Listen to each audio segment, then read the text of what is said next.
What's up guys, Samsung is reportedly working on Galaxy A51 smartphone.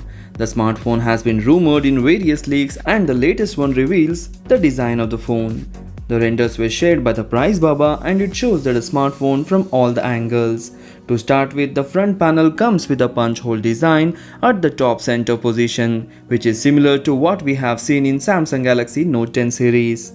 The bezel seems to be quite slim and the right side of the device features volume controls, power on and off button. The base panel of the phone is loaded with a USB Type-C port which is flanked between a 3.5mm audio jack and speaker grill. The back panel seems to be backed by a glass finish and it features a quad camera setup at the top left position. The camera sensors are placed in a rectangular module. The position of the camera sensors forms an L shape with 3 camera sensors stacked vertically, while the fourth one is placed to the right along with the LED flash. The report further mentions that the phone will come with an in-display fingerprint sensor which is of the next generation.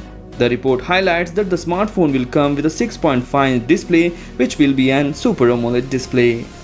Coming to the key specification, Galaxy A51 will be loaded with a 6.5-inch Super AMOLED display. The display might come with a screen resolution of Full HD+. The report further highlights that the phone will be loaded with a 4000 mAh of battery with a fast charging support. On the camera front, the Galaxy A51 will come with a 48MP rear camera as a primary lens, and as of now there is no information about the other sensors. So once we get all the information, we will make a separate video on Samsung Galaxy A51.